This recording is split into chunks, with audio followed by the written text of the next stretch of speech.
Good afternoon. Before we get started, we have a few special guests. You recognize Austin and Jean, who are here to talk a little bit about a report we have released, today, our innovation strategy, and they'll talk about that in a few seconds. Let me quickly go through the week ahead. I'll turn it over to these guys. We'll take a few questions to them, and then we will get back to our regularly scheduled programming. On Monday, the President will deliver remarks to the United States Chamber of Commerce here in Washington. On Tuesday and Wednesday, the President will attend meetings here at the White House. On Thursday, the President will travel to Marquette, Michigan. Dress warmly. Expected high for the day, 13. Where local businesses have been able to grow as a result of broadband access, with particular benefit in exporting goods to new markets around the world. In his State of the Union address, the President called for a national wireless initiative to help businesses extend the next generation of wireless coverage to 98% of the population. The next generation wireless network in Marquette is an effective demonstration of how the President's proposal to open up the airwaves will spark new innovation, put people back to work, grow the economy, and help America win the future. On Friday, the President will attend meetings here at the White House. So with that, let me first turn it over to Jean Sperling and then to Austin Goolsby to talk about today's report. Gentlemen. Well, the report on the President's innovation strategy that we have put out today really just provides a summary of the President's comprehensive innovation strategy, which is a critical part of his economic vision to win the future, and will be laid out in more detail as we put our budget out.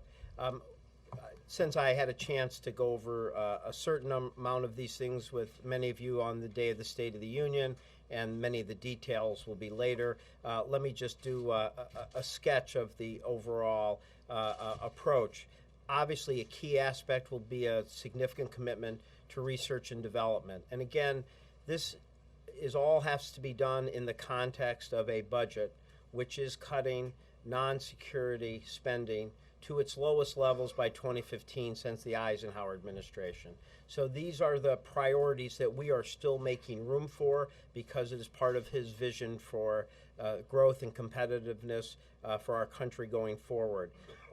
You will see in the budget a very strong increase, despite that freeze, in basic research across the board, including putting on the path to doubling the funding of National Science Foundation, NIST, or the National Institute of Standards and Technology, the Department of Energy's Office of Science.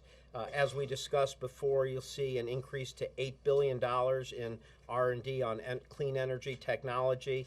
That includes a doubling of his new ARPA-E initiative and the doubling of the energy innovation hubs. These are two new innovations that President Obama put forward in his budget that have received very strong reviews, which he will be doubling. And then you'll also see, and what you saw this week is more the administration showing the degree that we want to see these things deployed, so they are creating jobs now going forward. You saw that Monday, as Austin and I and others with Steve Case rolled out the Startup America, which is very much building off the President's Small Business Job Initiative and connecting of innovation to small businesses and job creation. You saw that in the Vice President laying out the electric vehicle goal, the goal of hitting 1 million advanced technology vehicles by 2015. And you saw it yesterday when the President actually went to one of the regional innovation hubs. There's three, this one that focuses on building efficiency, and they're now announced a aggressive strategy for retrofits and building efficiency in the commercial sector. That included a tax credit, which we believe will be maybe even 10 times more effective in take-up, because it's a credit as opposed to deduction, and it goes to companies as they're making incremental improvement. The kind of race to the green grant program where communities can apply. I think it's kind of a field of dreams approach, that you can build the infrastructure and technology, for example, electric vehicles, that those will become more viable in those communities, and they can become examples for the rest of the country. And you saw that he put forward a goal of reaching 20% greater efficiency in commercial buildings, and really a call to action. And he asked Jeff Immelt, the head of his new council, Jobs Council, and obviously CEO of GE, together with former President Bill Clinton, to lead that kind of call to action. And on the education side, obviously, you've heard us talk before about the goal to have 100,000 new STEM teachers, science, technology, engineering, and math. And you also see in our report something that hadn't been out before, which is, again, to take the same ARPA approach to education, so that we're using the technology, developing the technology innovations that help kids and adults learn. If we can use technology so well to occupy my 16-year-old at the video games, there is no question we should have the capacity to do that, to help kids learn in a way that keeps us competitive. And this week coming up, you will see the more innovative aspects of the President's infrastructure initiative, which beyond the roads and bridges and railways focuses on, as Robert talked about, wireless initiative, smart grid technologies, next generation for air traffic. So those are the broad outlines.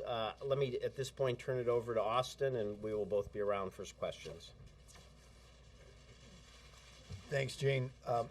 The innovation strategy that we're releasing in this report is really based on two parts. Gene outlined the fundamental building blocks, the education, infrastructure, research and development that it rests on. And then the second part of the report is that we must extend the innovation capacity into the private sector.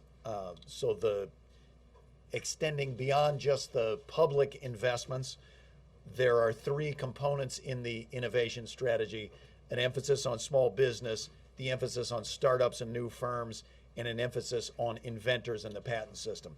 Small businesses, we now see that over the last 17 years, of the net new jobs created, more than 2/3 of them were created by small businesses. That's why it puts the focus there. Startup America and new firms are an even greater importance to the job engine.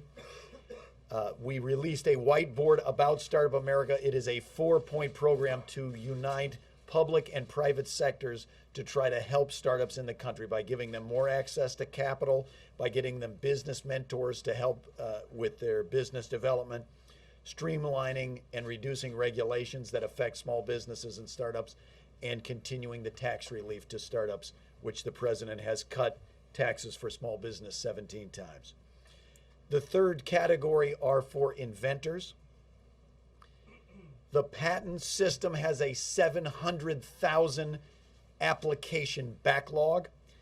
It takes almost 3 years to get your patent application reviewed. That's unacceptable. It doesn't work for small businesses and small inventors for them to be waiting for 3 years to be able to get a patent on the product that they're trying to sell. The strategy will cut that permission time almost in half. And today we are announcing a fast-track patent which will allow inventors to get approval in less than 1 year. So the market-based foundation is small business, startups, and inventors.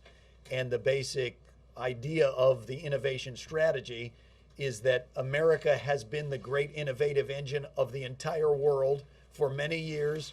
We have the majority of the Nobel Prize research. We have the greatest universities. There is no country that has more successful startups than we have. And truly, every American deserves a chance to change the world. And with that, I think we can open up to any questions. Questions for Austin and Gene. Mr. Cunin. Gene, Austin, whoever, these initiatives, the innovation, entrepreneurship, competitiveness, seem to be kind of have a long-term view toward job creation. And today we see, very small job growth last month, more people dropping out of the job market. you're talking about winning the future. What do you have for winning the present, and what can you offer? Well, let me highlight. Let's take one step back and talk for 1 second about the jobs numbers. There are two surveys. One is of people, and that's where the unemployment rate comes from. The other is of businesses, and that's where the payroll employment figure comes from. Everyone now recognizes there was some significant severe weather impact on the business component of how many people were on the job working. And we will learn more about this report from the next two jobs reports than perhaps this report itself tells us.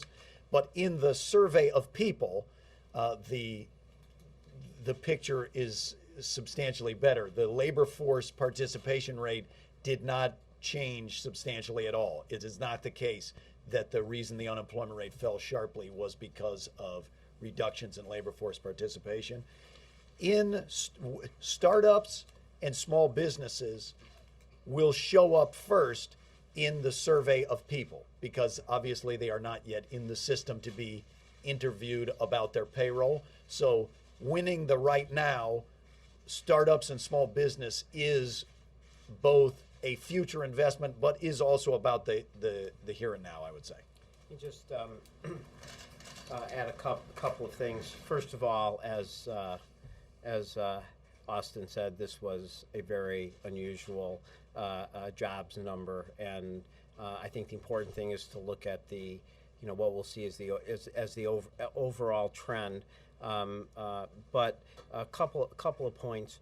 One is that, first of all, in terms of things we've just done, obviously, the passage of what the president passed in his tax cut, which is in December, which is just taking effect right now, will unquestionably have a very positive impact on growth in jobs over what anyone could have expected in December. You see that through a $112 billion payroll tax cut, of which this is the first month we're seeing. You see that in terms of the 100% expensing, which tells every company in the United States that they can expense 100% off of what they are investing this year. So those are things that are having could have a strong effect in the here and now, right now, on accelerating investment and job creation. Secondly, there are important signaling in the policies that you put forward. When you have a commitment to advanced battery technology, when you have a strong commitment to clean R&D and clean technology, that sends an important signal right now to people who have cash on the sidelines that these are national priorities. These are important areas of growth, and when you get these things together, they can have a powerful effect in unleashing investment now. And I'll just give you an example that'll be relevant to next week. We've had conversations with some telecom companies indicate that the fact that we have 100% expensing, that several of them are now planning to accelerate their investment. You get that acceleration investment together with a national priority on national wireless to get to 98%. Those things come together and can get more people starting to invest in the future, but starting that investment now in a way that can have a strong impact on jobs. And just one thing in today, even in today's numbers, in the last couple numbers, we have seen some real strength in manufacturing. 49,000 jobs today, and I understand this was an unusual jobs report, but 152,000 over the last year. It has not been since 97 to 98 that you've seen a year period where over 150,000 manufacturing jobs were created. The ISM, the Manufacturing Purchasing Index, as you know, was over 60 for the first time in a very long time, and the employment index on it reached its highest level since 1973. So we do see in the manufacturing area and the places the president will be traveling some good news, and I think with some significant relation to policies that the president has implemented and proposed. Yeah, let me first rib Gene for always mentioning when he was last in the White House. I just having fun. Am I not allowed to mention the whole decade? I'm just having fun. Let me also, though, Gene touched on it, advanced battery manufacturing. I think this is something that fits in with a future-oriented, innovative agenda And it goes very directly to out educating, out innovating, and out building. Because 5 years ago, 6 years ago, it was not thought, as you've heard me say before, as it relates to the auto industry, it was not thought that American workers would build these advanced batteries. It was somewhat unlikely that we'd drive these cars. And if we did, that technology would be imported into this country rather than built by Americans in America. We now know that's not the case anymore. I believe the last time the president was in Michigan, where we'll go next week, was in fact to break ground on yet another advanced battery manufacturing facility to produce batteries for cars that are being built by our auto companies. Some of those cars are being exported. Those cars are being driven today on our roads, and some of those batteries are being exported. So if we don't take some of the ideas that are in this report and think about what are going to be the jobs of tomorrow, but ensure that the jobs of tomorrow are in this country today, which advanced batteries is a good example of, we're going to have a hard time competing both today and in the future. And I think that's one example of something where we've got to look ahead, because we can put people back to work right now. Yes, sir. Gene, Robert mentioned this president's speech on Monday to the Chamber of Commerce. I'm wondering if you could just, to throw things forward a little bit, talk about how you think the relationship with the business community is improving in the last couple months, if it is, and what steps maybe these measures or others that you too are undertaking will do to help that.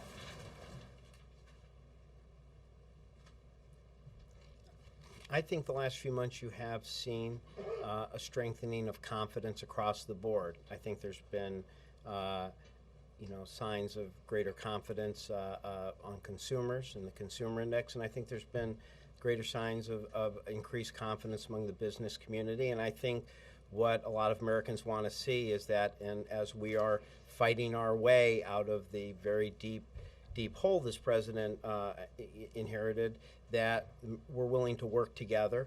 And I think in December really was a turning point, because the failure to have worked together would have created a degree of uncertainty in the month that we're in now, or in January, that would have been had a very negative impact. I mean, it's hard to imagine having gone into this year with every American thinking their taxes had been increased, 30 million Americans not knowing how to file an alternative minimum tax. You take that to the entire country seeing this president working together to not only extend the tax cuts, to do a new payroll tax cut, to do new business incentive. I think people can talk about tone, but results matter. And I think what people have seen is they've seen the president really leading to bring people together to get things done. And I think a lot of things that we're doing now, whether it's Startup America, et cetera, have a lot of that sense. They are the private sector working with us, with the administration, with labor, with the business community. I think you take this commercial building retrofit, I think will be a great example where you will see labor and business working together on a national goal. So I think, I think the relationship feels stronger going forward, but I think it's part of an overall feeling of increased confidence that people see the president willing and able to work together to help get some things done that matter on the economy and jobs. April? Gene and Austin, I want to ask you a question on innovation. Is there a concern with this 112th Congress that there could be cuts in funding for the Green Jobs programs? And if so, how are you going to promote innovation with the Green Jobs, particularly in minority sectors, to get African Americans and Hispanics to get on board with the Green Jobs? Okay, I think that's part of the discussion we're going to have as a country going forward. I mean, the president put forward in the State of the Union and in his budget an economic strategy for accelerating jobs and investment now, but an economic strategy for winning the future, strengthening our competitiveness.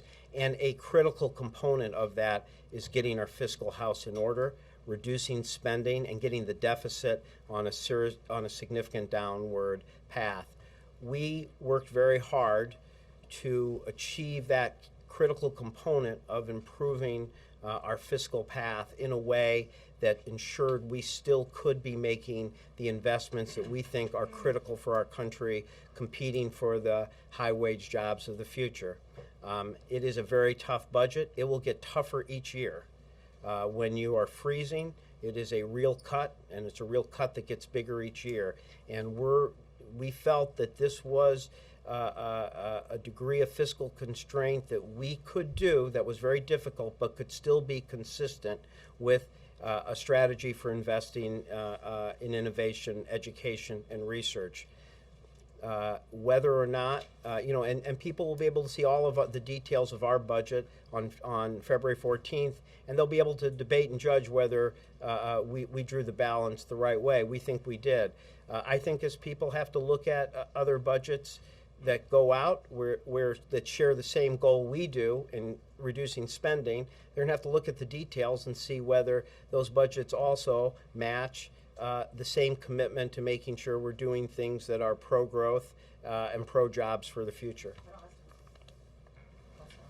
Well, I wasn't going to comment on the budget. I think the president's made clear, though, that the green jobs area and the energy sector is a critical priority of investment, that's part of a wide section of the innovation strategy is geared toward that environmental area. And if you're going to chew up the seed corn and spit it out before it's planted, which would be cutting the investments for the future that we're going to need to grow, that's making a big mistake. I think all sides agree that we've got to cut and be fiscally responsible. The question is, where do we do that? And the priorities cannot be to get away from the clean energy. What do you say to I people? actually meant to say chew up the seed corn and spit it out before it was planted, but Why don't you come to You the said that in podium? 1997. I was here then. I was here with Gina. Gene, but let me ask you this. What do you think about what people are saying with budget cutting right now at a time of recession? It doesn't make any sense. You should be doing that when there is a recovery versus doing that now. well, remember that when you look at our entire budget, yes, we are starting on the path of fiscal restraint, and we are freezing non-security spending. And yes, that is that there's no question that is calls for a degree of fiscal restraint there. But we think that the confidence that provides, that we are on a path to cutting discretionary spending by $400 billion, getting down to a level as a percentage of our economy, the lowest since Eisenhower, is a reasonable step forward that will not be harmful to the economy when you look that it is coming in combination with a $112 billion payroll tax cut, in combination with the 100% expensing, which actually accelerates over $100 billion of tax relief in 2011 for business investment. I think it has the right combination. As we said, it's an overall strategy. You have to look how it works together. This starts the process of restraint, but not to such a deep degree that it would hurt job growth. And that happens in combination with the measures that the president passed in December that have a very high bang for the buck in terms of investment and job growth in 2011. Laura, and then we'll let these guys get back. Thanks, Ronick. You've talked quite a bit about discretionary spending and the need for fiscal restraint. Of course, discretionary spending is a small part of the overall budget. Entitlements are a big part. The president to date has not picked up his own fiscal commission's recommendations on entitlements, and in fact in the State of the Union on Social Security seemed to go the other way. Could you talk specifically on Social Security and in general on entitlements, what the thinking is at the White House right now? Well, I mean, first of all, the president, through the American Care Act, has made a very significant dent in lowering healthcare spending, particularly in the second decade. But as you saw, when people sought to repeal his Healthcare Reform Act, that was going to increase the deficit by $250 billion. So there are a lot of savings and efficiencies and lowering the cost of healthcare growth in what he has passed so far. You'll have to see our own budget. There'll be some additional steps there to see. The president did make very clear when he was in the State of the Union that as tough as his spending restraint is, he acknowledged that's only one slice of the budget, that anything else we had to do as a country would have to be both parties and both houses working together. But I will say one thing that I think is important on Social Security, which is this is not about a short-term deficits. It's not about using this as a mechanism to lower deficit path. The reason why the president is open to bipartisan measures on Social Security solvency is because he believes that Social Security is a sacred trust, that it has been the hallmark of increased dignity for people in the retirement for past generations, and he wants it to be for future generations. So when we look at Social Security, we'll be looking at it through one measure, and that is to ensure that what has really been a crown jewel of policy in the United States for providing dignified retirement for older Americans continues to exist in a way that is strong, protects the vulnerable, those with disabilities, and is not subject to the whims of the market, and is the one thing that people can count on in good times and bad times in their retirement. And that's it. That's our sole goal for that. So while that may be in other people's fiscal plans, for us it is very much about trying to reform and strengthen something he thinks is very, very important to the economic dignity of seniors. And what's your thinking about whether to actually tackle that anytime soon? I would say our current thinking is the budget will be released on the 14th. All right? Can they tell us more about the patent reforms before they leave? Patent reform. Well, He bet me in. well, Ask about it will need. You told me no one would. I'm very glad you asked the question. Look, it is not just the strategy goes through it. If you want to go through in some more detail, but it cannot just be done purely by executive action. It will take some legislation, but the key is to, on two tracks, let the patent office make the investments they need to get the backlogs down and speed up their process. And the second is the fast track patenting, which enables essentially a faster track that people can make higher payments of their fees to get on a track of patents that allow them to get a decision very rapidly if they believe that their invention is timing sensitive. What's it cost? It wouldn't cost anything if you do it. Investments Requires to fast legislation. Requires legislation. track- And investments to fast track Well, reforms? it isn't the patent. We want to go in the patent system. There are fees to the patent system. So, for example, the fast track patents, you would get more. You would get faster because you would have a different fee. It's just a different track. So, but it's worked through in the report. Not more government money, it's more money for the person wanting the patent. Well, in these, there are different approaches, obviously, for the different parts. One is you want the examiners, and the system that they have of examining the patents now is perceived by almost everyone to be excessively bureaucratic. And so we've got to streamline that system to get the processing times down. Is this a hazing joke? Why are you guys laughing? It's the guy behind you that is making faces. Okay. No more faces. This is email. I will bet you $1,000 that Chuck is not in danger of doing a Okay. patent story in the next. Anish calendar Chopra, year. the Chief Technology Officer. I'm just gonna, I want to give him a shout out, but you can contact Anish Chopra yes. or me, and we would love to talk to you. Love to talk to Let you me know about if you get that patents.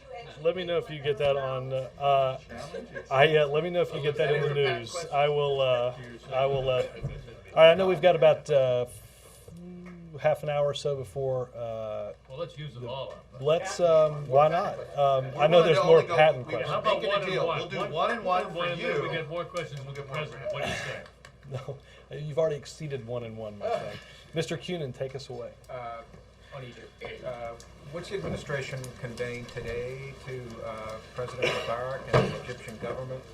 And what's the president's reaction to what he's seen on the street today? Well, first and foremost, I think that the message that has been delivered, again, through our embassy and through all levels of our engagement with the Egyptian government, first and foremost, continued restraint and the ability for protesters in Cairo to protest peacefully. I will say, and I talked to the president about this morning, we continue to receive very disturbing reports about what you could only say is very systematic targeting of journalists, particularly international journalists. I have dealt with our embassy on trying to get assistance for journalists to get out of the country, some of whom have been held, many of whom have been beaten. I said this yesterday, and I will reiterate this again today. That type of activity is deplorable.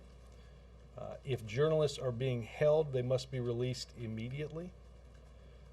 The world watches the actions of all of those in Egypt, and they speak volumes about the seriousness with which the government looks at an orderly transition. We are heartened that I think what many thought might come to pass broadly today, at least when I walked out here, had not happened. Our main message, besides restraint and nonviolence, Jim, is that, as the president said a few days ago, the government of Egypt must undertake, through negotiations with a broad base of those not currently in the government, direct negotiations toward a orderly transition that gets us to free and fair elections. They have to be real. That has to be real. They have to be legitimate. They need to take some concrete steps for this process to happen. And I think it is clear that without those concrete steps and without those direct negotiations toward that transition, you are simply going to continue to see more uncertainty and more unrest. And I think if does a concrete step include Mubarak stepping aside and maybe Suleiman or some other Well- caretaker stepping in? as we have said from the very beginning of this, these are solutions that can and will only be determined by the Egyptian people in solving the problems that we see today in Egypt. I think that continues to be true. The message for President Mubarak, Vice President Suleiman, and others, again, has to be the need to take quick, concrete steps towards that transition. I think the world is waiting to see that. Are you presenting those options to the Well, again, this is not for us to determine, Jim. This is the addressing of individual rights and the freedoms that so many in Egypt feel they lack can only be addressed by the government of Egypt. They're not going to be provided by our government. They have to be addressed and provided by their government. And I think instability will continue until that's done. Yes, sir. Robert, is the White House concerned that there would be a power vacuum if President Mubarak stepped down now? Well, as I said a minute ago, Jeff, I think there is the likelihood of greater instability and uncertainty without the government taking those concrete steps toward real change. That wasn't the question. No, no, The no, no, question is if he steps down now, well, are what? you concerned about a No, no. program? Let me. I want to be clear, Jeff. I was answering your question because I think what we're likely to see, and the reason why we continue to watch the television of protesters today, and we're likely to see that into the days of the future, is not because the government is moving too quickly towards a transition. It's exactly the opposite, because the government has not done enough in a concrete way with a broad enough base of a coalition of people that are outside of what constitutes the current government. That signal has not come. And unless or until that happens, instability is actually going to increase. I think that's the answer. How would you respond then to Mubarak's comments yesterday that he'd like to step down, but he's afraid if he does? I think there are concrete actions that he can take and that the vice president can take toward moving in the path of real change that can lessen instability and can ensure that we don't descend into the chaos that he describes. I think, just as I outlined, I think it is the government, the vice president, and the president need to sit down with a coalition that constitutes a broad cross-section of Egyptian society, of civil society, of opposition political groups, people that are in Egypt and not represented in their government. There are a series of things that we're not to prescribe to the Egyptians that must take place along that pathway toward free and fair elections. And unless or until that happens, my guess is the people that you see on TV aren't going anywhere. I think that in order to see the transition happen in an orderly way, the people need to see some concrete steps. Are U.S. allies involved in that discussion? I think this is a discussion that is being assisted by allies in and around the world, both in the region and outside the region. Yes, sir. You know, for the days now, you've been saying it's not for us to decide; it's for the Egyptian people to decide. You just said we're not prescribing anything to the Egyptians. So, what is going on then behind the scenes? I mean, there are all these high-level meetings, back and forth of equals.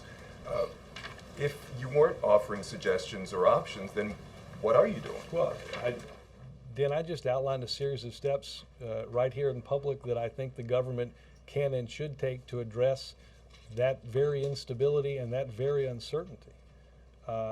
And I said, I think on the very first day of this crisis, my guess is that this will be said at this podium for months to come.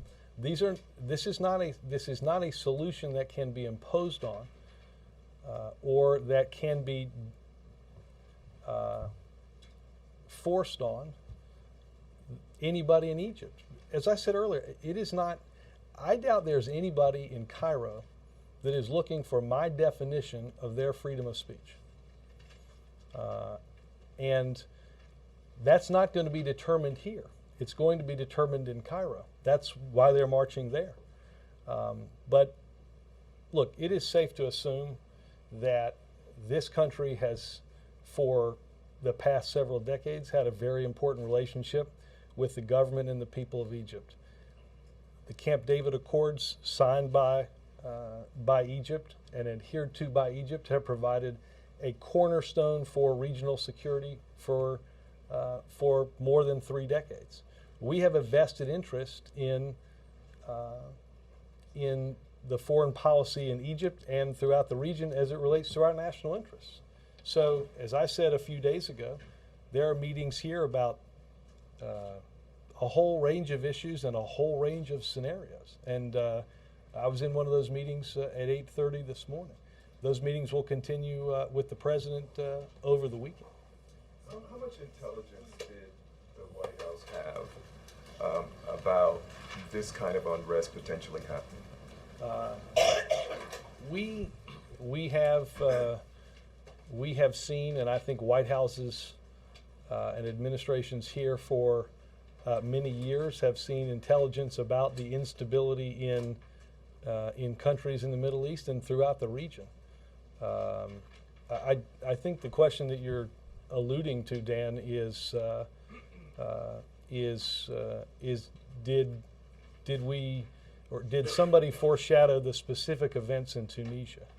And as we recall, a fruit vendor in Tunisia had his fruit stolen and lit himself on fire, and that started in Tunisia a series of events that have greatly impacted that country. I don't think anybody expects that we would have gotten a report in December that might have predicted a particular fruit vendor doing something like that. Obviously, as things transpired in Tunisia, as I've said in this room before, I read intelligence that talked about what the result might be in countries throughout the region, because as the president has said throughout this, the governments must be responsive to the people that they represent. And when they're not, you have uncertainty and unrest. So there was no intelligence that predicted this kind of unrest, not necessarily No, I didn't how say it, that. what the I didn't trigger say that. mechanism I would didn't be. say But that. I want to be clear, I did not say that. I said, was there specific intelligence about the specific incident that started in Tunisia? right, well, No. I wasn't asking that. Not the specific incident No, that no. started it, but what I understand. I the think result some would be. reporting has intimated that somehow that there was some intelligence failure that didn't happen. Rest assured that there are volumes of reports that have been read by this administration and past administrations about the potential for instability and unrest in Tunisia, in Egypt, and throughout the world. Understand, I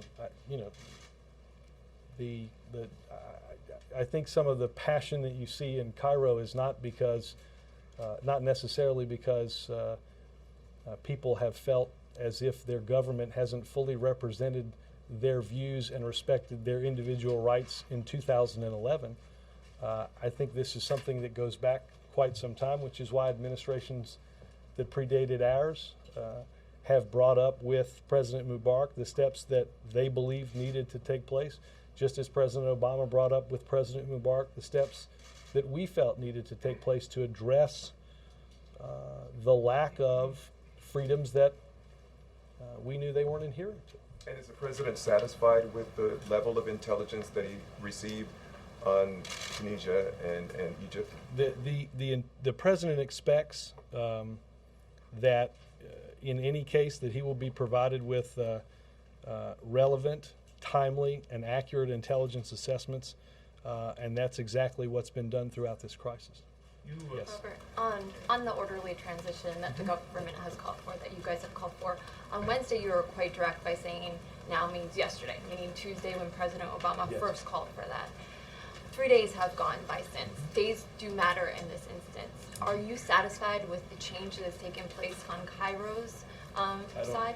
I don't think we are, and it appears based on the pictures I've seen on television today, neither are the people in Cairo or throughout Egypt. And that's why when we talk about whether or not we're going to see unrest or whether or not we're going to see instability, we are until or unless some real change is made and some progress. People can see and feel progress on that path toward free and fair elections.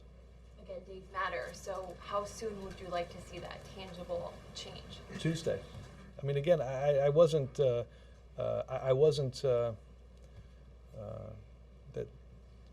President Mubarak said we needed that transition. President Obama agreed that transition needed to happen and that the time for that was now. And I think it's readily apparent that those in Cairo, those in Egypt, need to see this process happen, and they need to see this process begin. And it needs to begin in a real and concrete and legitimate way. It cannot be for show. It has to include as I've mentioned, it has to include that broad section of people, many of whom we see protesting for their rights in Egypt. And about the back and forth going on between the different, about the orderly transition, do you believe that a transitional government headed by the Egyptian vice president would satisfy the demands of the protesters in the street? I don't know that I'm in any position to say what exact steps would satisfy those in Cairo marching because they don't feel as if they've been heard or respected in terms of their individual rights. I know that, as I said earlier, I think the instability continues without anybody in Cairo seeing those concrete steps begin. You just mentioned the kinds of meetings discussing various scenarios that are going on around here. Is this government still in contact with the government in Cairo, with the military in Cairo, discussing those kinds of scenarios and possibilities? I would say that I don't have a call. I don't know that when I came out, that I don't believe the president had spoken with anybody in the Egyptian government today. But have other members of yes, this government yes, spoken to I know people of the that, Egyptian government? and they continue to do so. absolutely, there's important contact, first and foremost at the embassy with the Ministry of Foreign Affairs. But There's discussing these scenarios for Mubarak's departure. well, I'm not going to get into the specifics of each and every one of those calls. There's, again, embassy to MFA contact. There's Pentagon to military contact, important mill-to-mill relationships that I think have helped in the exercise of restraint that we've seen over the past couple of days. Again, Bill, safe to say that a whole host of conversations are being had. And the main message in each and every one of those conversations is, as I said a minute ago, which are that the government must take concrete steps. We're not going to provide we're not going to provide each and every step that needs to take place. That's for the government of Egypt to understand through dialogue and through negotiation with that broad cross-section of But people. aren't they in kind of a bind because the people in the street aren't going to accept or talk to a new government until Mubarak is gone? But for Mubarak to form a new government, he has to take an active part, I think, under Egyptian law. So you're at an impasse. What No, can well, the I U.S. don't- do to help that? Well, I think the biggest role that the most important and biggest role that we can play is encouraging the government of Egypt to become involved in those negotiations. You've been doing that for 5 days, and you keep saying it's yesterday, Tuesday. We got nothing. And Bill, it's and what do we see every day? More and more people come out, more and more reporters that are beaten. This is not going to be solved here. It is going to be solved by the Egyptians, and if they don't begin to take those steps, you're not going to see a relief in the instability that we've watched. And I The think question then is, how hard is the U.S. pushing? We got $1.5 billion on the line here. we have more than $1.5 billion on the line. We have important relationships and a very important national interest in stability and order in the country and in the region. And I can assure you that every call begins with two things: a call for restraint and a call for concrete, direct negotiations so that the people can see the government is willing and able and actively making changes that will lead to free and fair elections. Are we making specific proposals about how those negotiations, those exchanges can take place? We have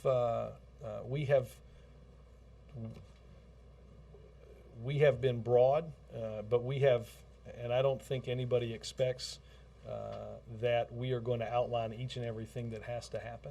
Again,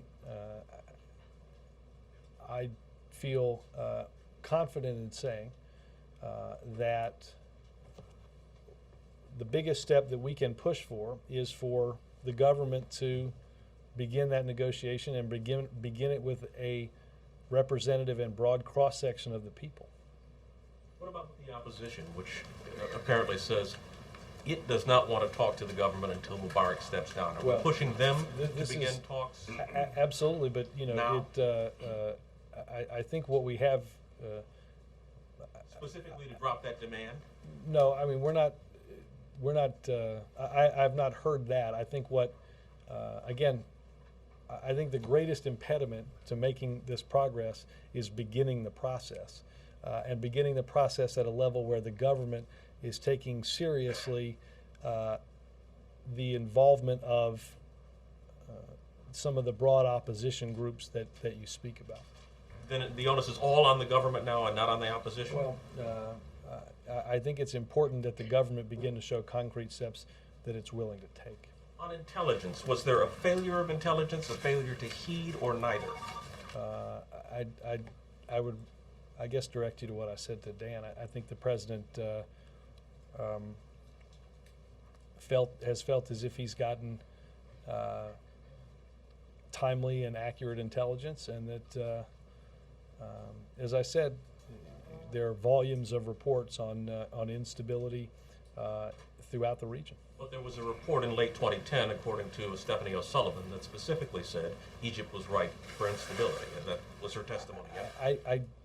My guess is there's a report that dates back each and every year about instability in many of these countries. I don't think you need. I don't think you need a report from the intelligence community to let you know there's potential instability in Egypt or in the Middle East. Secretary of State Clinton says we're in uncharted territory here. U.S.-Egyptian relations ever going to be the same? We have an important relationship, as I said earlier, with the country and with the people of Egypt. And we expect that whatever government comes next, we expect that we will again have the type of relationship that has provided, as I said, through the actions of the Egyptian government, a cornerstone for safety and security and regional stability in the Middle East. It has been an important relationship, and it will be in the future. It has been important primarily because of Egypt's peace treaty with Israel. Does the new relationship have to be based on a much more democratic Egypt? Can it be the same with an Egypt that does not fundamentally implement democratic reforms? Well, I look, again, that's a solution I think that's going to come at the ground on Egypt, in Egypt. I don't think we're looking at something that is less than what we have now, or less we wouldn't have the images that we're seeing. And I know you alluded to the Camp David Accords. Our expectation would be that whatever the next government of Egypt is, that they would adhere to treaties signed by the government of Egypt. Chuck. Hey, just to follow up on that, by expectation, does that mean we would use if it took our influence via military aid that we give to make sure that they use whatever tools we had to make sure they abided by this peace Let's treaty? not presuppose by me through here what tools we would use, but again, there's a treaty. This treaty is not with a particular president. It is with the government, the country, and the people of Egypt. We would expect that treaty, just as if this government changed hands in an election, that you adhere to the treaties that previous presidents have signed and have been ratified in the past. Let me ask another variation on what Bill asked, which is, have we asked or suggested to Mubarak to transfer some power to the vice president? I'm not going to get into, again, conversations that are had in the Situation Room or between our president and other presidents. The Vice President Suleiman came out today and said no transfers would take place, and it was sort of an odd way that he announced this, implying that there was some suggestion that Mubarak should transfer some power. I shouldn't wing it. I'm happy to look at a particular quote on that. Jonathan? Mr. Alverde said today that he had spoken to the ambassador of the United States, the ambassador of of Britain, the ambassador of Australia, the prime minister of Greece. And I'm wondering what kind of effort right now the United States is trying to do to get the international community involved, and what does the president see advantage of that being?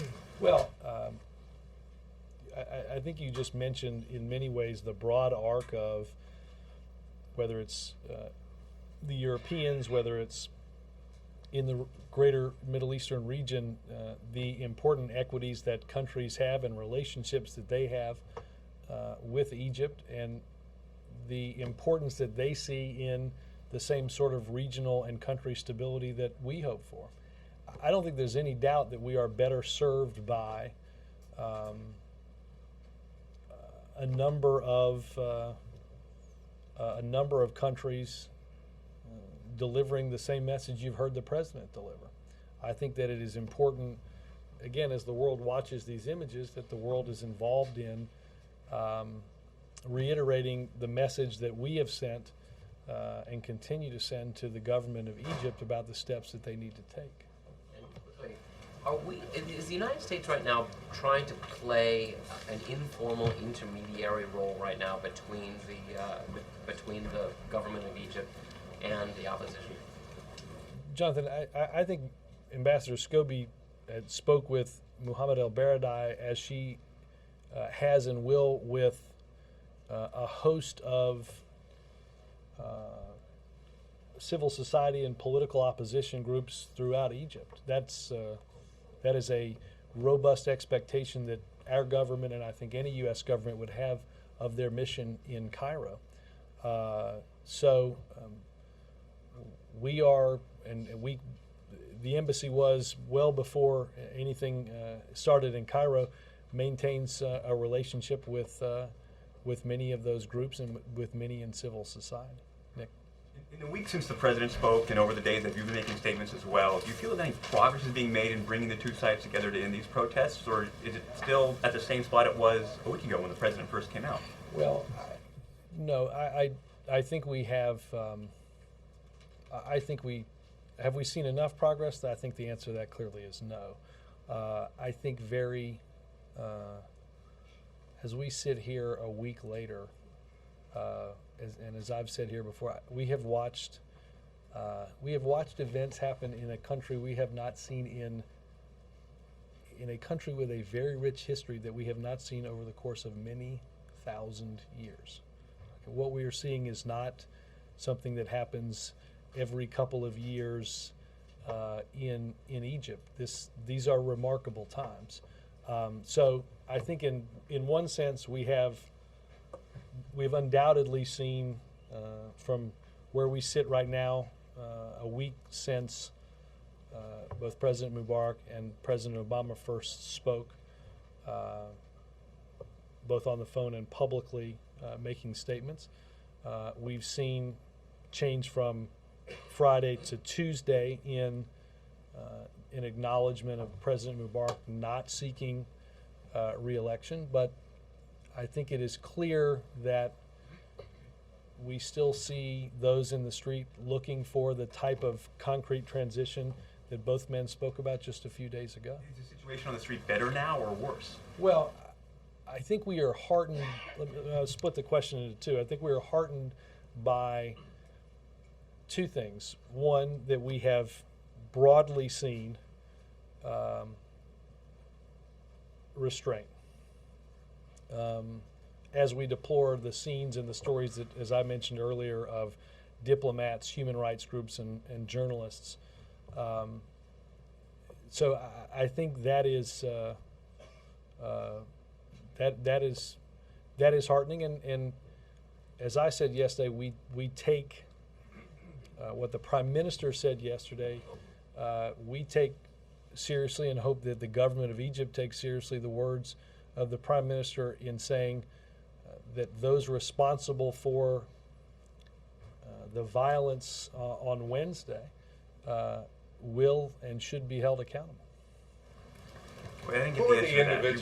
You split it, and I don't think you put it back together. I mean, is it better or worse? You mentioned these two things that are... Well, again, I think it's better because we haven't seen... I think, again, many of us... I think many of us thought as night fell on Cairo last Friday, that we were unsure what we'd wake up to on Saturday. So from the perspective of the type of broad violence that you certainly hoped wouldn't happen, again, we're certainly glad about that, and I think the same went for the events of today. Obviously, today was there were a lot of people out, and we were, as we have been, concerned about what that would mean. So I think we have seen some hopeful signs as it relates to restraint. But again, I think the type of political change that many have talked about, we haven't seen. Scott? Do you know anything about an assassination attempt on Vice President Suleiman a couple of days ago? I'm not going to get into to that question. Robert, can we change the subject? Yes, that's a yes. Sure. Yes. Does the administration have any further reaction to the job numbers today in terms of what it expects going forward, given that the problems with today's number? Well, as you heard Austin and Gene, and I should be careful because Austin's actually a trained economist, and I just play one in here. So, look, I think as he talked about, you've got two different surveys. You've got a survey that calls up a house and says, do you have a job? That is a survey that that ultimately you derive from that survey the unemployment rate.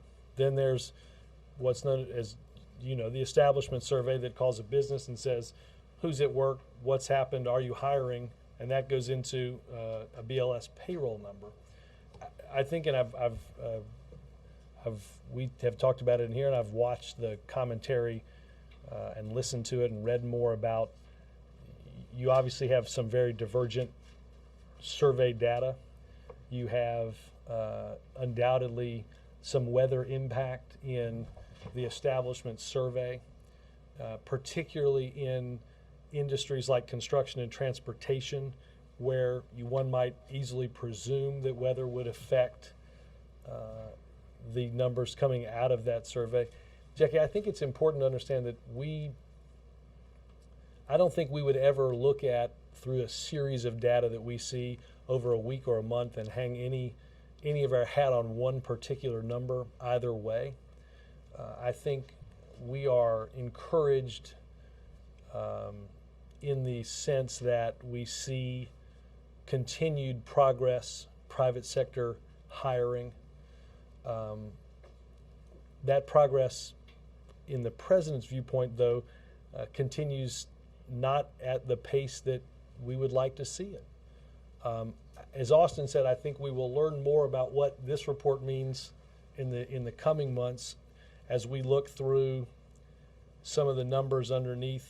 What do the construction numbers mean? What do the transportation numbers mean? What do the overall workforce numbers mean? Again, the bottom line for us, there's a lot more to be done to put 8 million people unemployed as a result of the financial calamity back to work. That work would have continued, though, regardless of what the numbers today showed. Go ahead. Quick question one.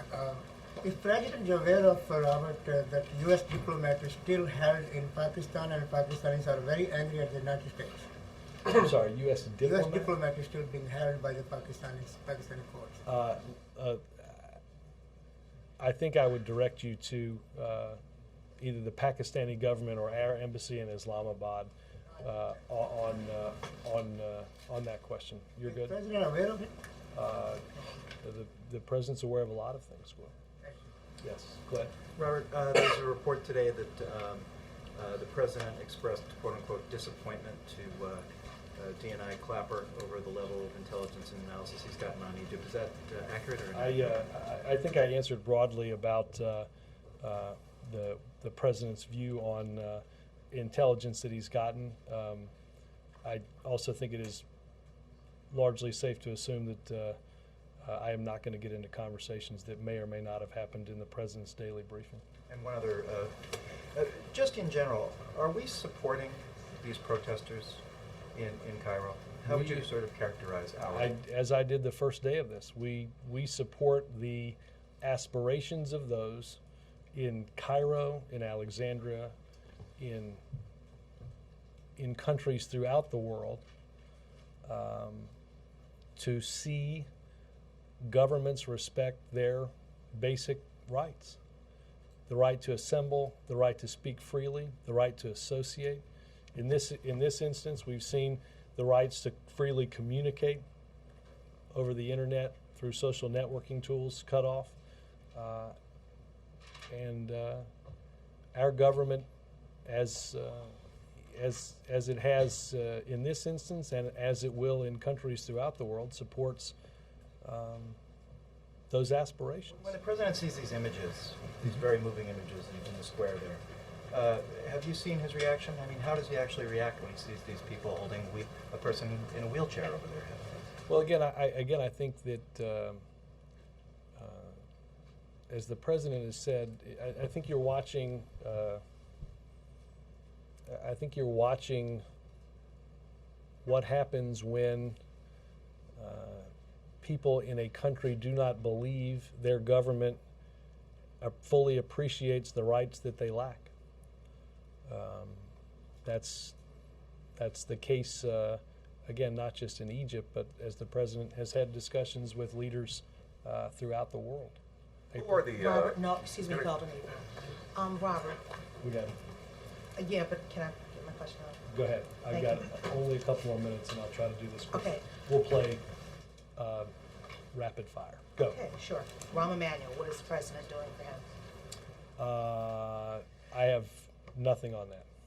Has he made calls? Sources in Chicago are saying he's made personal calls for Rahm on behalf of Rahm. I can check. I don't have any guidance on that. I think Rahm's still shuttling the president's sidewalk. Savannah. You mentioned that the U.S. supports the demonstrators. You've mentioned the president's speech No, prior. let me be clear. I said The democratic aspirations of gotcha. Reading, listening comprehension. You pointed to the B comments.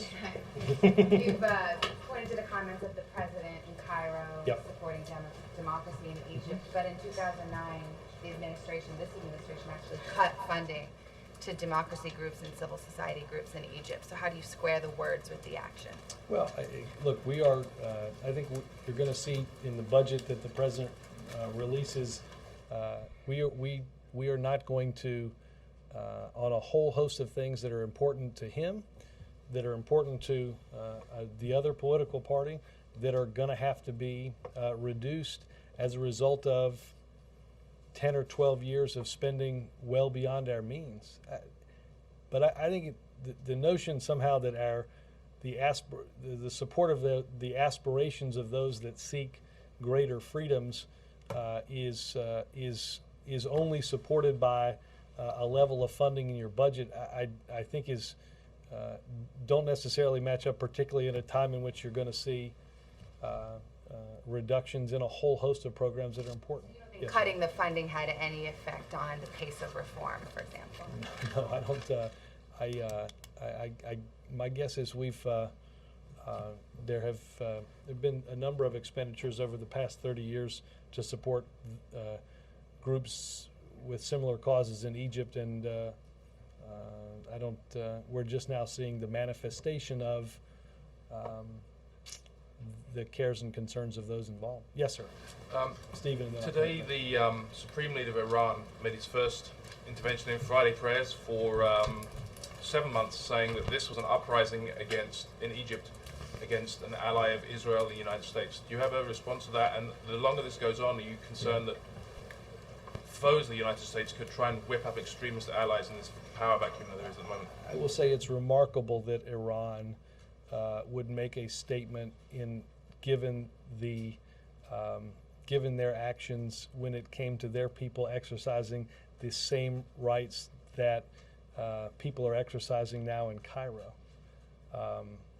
I think the world, Stephen, would welcome the acknowledgement from the Islamic Republic of Iran, if they're so inclined, to allow their people to exercise the same rights that you see in Cairo peacefully. I think that would represent some real progress across the Middle East, and I think the world would challenge them to have their words match their actions, which we recall, based on the violence that we saw in 2009, they're not good at living up to. Yes, sir. Thank you, Robert. Do you believe the United States still has leverage with the government of Mubarak?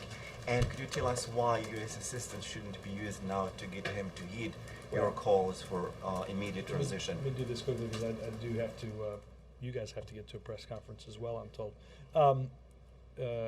I do think we continue to speak, as I said, at a full range of levels to the Egyptian government, and I do think that the conversations that many have had with the military have been helpful. Again, I think the actions that we will see from the top of the Egyptian government have to be in response to the have to be solved by and have to be in response to what we're seeing on the ground in Cairo. Again, I don't think we can impose that. In terms of our assistance, and then I'm going to run. As I said, I think about a week ago, we will continue to watch the actions of the Egyptian government and evaluate what those actions might mean. Again, we are heartened to see restraint. We deplore the images and the violence that we've seen for human rights groups and that have impacted particularly international journalists, and call again on the government of Egypt to take some concrete steps toward direct negotiations that will bring about the type of change that we need to see on a path towards an orderly transition and free and fair elections. The President will make a statement shortly, which is, I will see you there. Thanks, guys. If you're going to the press conference, you gotta go now.